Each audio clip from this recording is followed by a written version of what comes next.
আজকে আমরা যে বিষয়টা নিয়ে আলোচনা করব সেটা হচ্ছে বস্তুনিষ্ঠতা বা অবজেক্টিভিটি।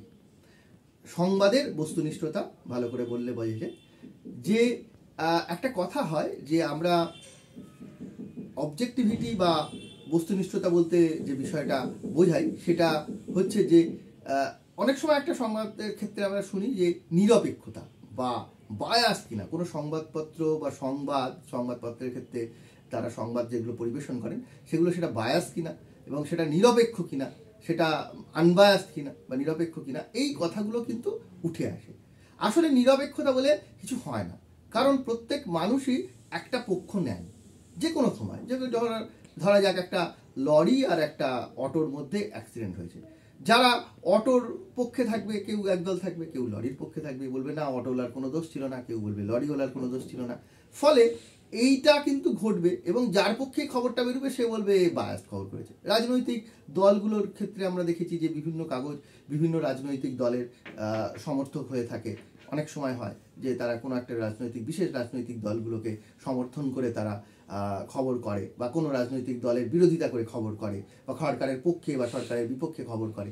এগুলো দেখলে আমরা যেরকমভাবে প্রত্যেকে আমরা নিজেরা ভাবি, আমাদের একটা নিজস্ব মতামত রয়েছে, আমাদের নিজস্ব একটা ভাবনা রয়েছে, যেখানে যেটাকে আমরা বলি ইন্ডিভিজুয়াল ডিফারেন্সেস থিওরি, অর্থাৎ ব্যক্তি মতভেদ তত্ত্ব। প্রত্যেকের একটা নিজস্ব মতামত রয়েছে।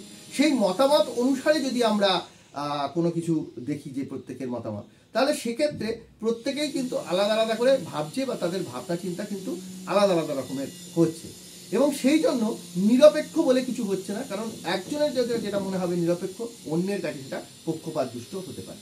সেই জন্য আমরা সংবাদের ক্ষেত্রে যেটা বলে থাকি বা বলা হয়ে থাকে সংবাদের ক্ষেত্রে, সেটা হচ্ছে বলা হয় বস্তুনিষ্ঠতা বা অবজেক্টিভিটি। অর্থাৎ একটা সংবাদকে বস্তুনিষ্ঠ হতে হবে বা অবজেক্টিভ হতে হবে। সেটা কি জিনিস অবজেক্টিভিটি বা বস্তুনিষ্ঠতা?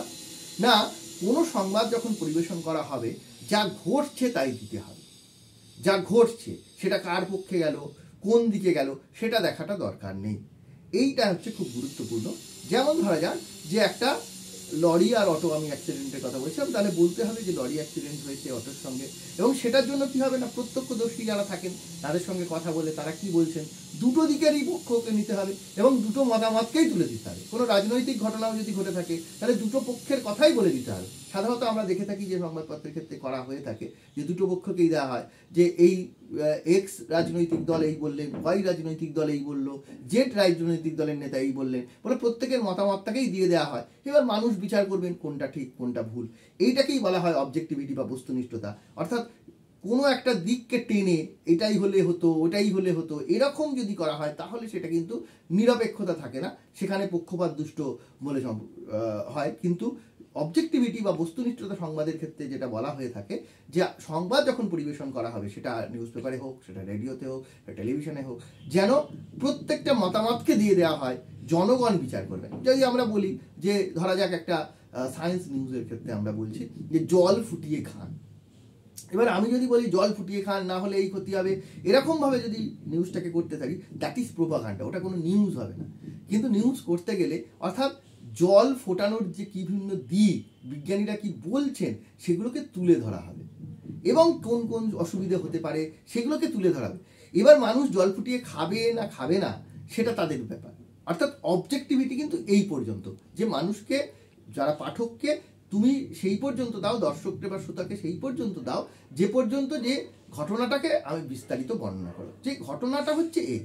তারপরে তার কি হচ্ছে যখনই সেটা মতামত বা তার মধ্যে যাবে, সেগুলো আমরা দেখি পোস্ট এডিটোরিয়াল বা উত্তর সম্পাদকীয় ক্ষেত্রে দেখি নির্দিষ্ট একটা মতামত সেখানে দিয়ে দেওয়া হয়। সেগুলো আলাদা জিনিস, সেখানে অবজেক্টিভিটি মেনটেন করা হয় না, কারণ সেখানে বলা হয় যে যিনি লেখক লিখছেন তারই মতামতে। এডিটোরিয়াল যখন লেখা হয় সেটা হাউসের মতামত দেওয়া হয়। কিন্তু নিউজ যখন করা হবে, নিউজে কিন্তু মতামত দেওয়ার কথা নয়, সেখানে কিন্তু অবজেক্টিভিটি বা বস্তুনিষ্ঠতা মেনে, নিরপেক্ষতা নয়। বারবার বলছি যেটা নিরপেক্ষতা কিন্তু হয় না, কারণ আমি মনে করবো নিরপেক্ষ, অন্যজন মনে করবে নিরপেক্ষ না, আবার অন্যজন নিরপেক্ষ যেটা মনে করবে সেটা আমি মনে করবো নিরপেক্ষ নয়। ফলে নিরপেক্ষতা কখনোই কোনো সংবাদে বজায় রাখা যায় না, কোনোদিনই যায়নি, কোনোদিন যাবেও না। যেটা মেনটেন করা যেতে পারে সেটা হচ্ছে অবজেক্টিভিটি বা বস্তুনিষ্ঠতা, অর্থাৎ যা ঘটছে তাই দেয়া। এবার এখানেও একটা অসুবিধা ঘটনা ঘটে।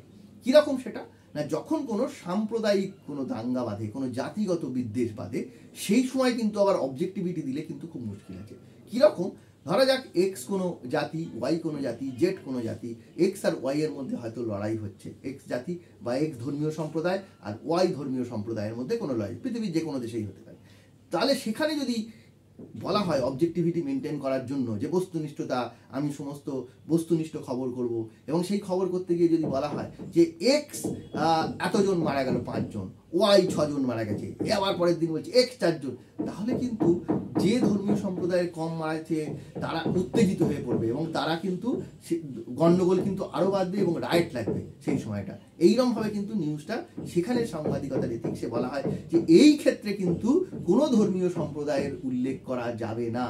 বলা হবে দুষ্কৃতীদের গুলিতে বা দুষ্কৃতীদের কাজে এতজন মানুষ মারা গেছেন, অর্থাৎ দুষ্কৃতি কথাটা যিনি যে সম্প্রদায়েরই হয়ে থাক না কেন, যে জাতিরই হয়ে থাক না কেন, যে দলেরই হয়ে থাক না কেন, তাকে উল্লেখ করতে হবে যে কোনো দুষ্কৃতির দ্বারা, মানে যিনি মারছেন তিনি দুষ্কৃতী। এই শব্দটাকে সাধারণত আমরা ইউজ করে থাকি, মানে সাংবাদিকতার ক্ষেত্রে ইউজ করা হয়ে থাকে যে দুষ্কৃতীর দ্বারা আক্রমণে, দুষ্কৃতীদের দ্বারা মারণে যে টোটাল যে মৃত্যু হচ্ছে সেই জায়গাটা দেওয়া হবে। সেটা কোন দলের, কোন পক্ষের, কোন জাতির, এটা কিন্তু সাংবাদিকতার ক্ষেত্রে বলা হবে না। অর্থাৎ তখন কিন্তু অবজেক্টিভিটি এইভাবেই মেনটেন করতে হবে। সেখানে মানুষ হিসাবে দেখা হবে, কোনো জায়গার লোক হিসাবে দেখা হবে, জনগণ হিসাবে দেখা হবে, এবং যারা এই অন্যায় কাজটা করছে তাদেরকে একটা দিকেই রাখা হবে, সে যে দল হোক, সে জাতি হোক, নির্বিশেষে দিকে দেখা হবে। সেটাই অবজেক্টিভিটি, সেই জায়গাটাও মেনটেন করতে হবে। এটা নিয়ে আজকে আলোচনা করলাম, ভবিষ্যতে আরও বিস্তারিত আলোচনা করা যেতে পারে। নমস্কার, ধন্যবাদ সবাইকে, সবাই ভালো থাকবেন, সুস্থ থাকবেন।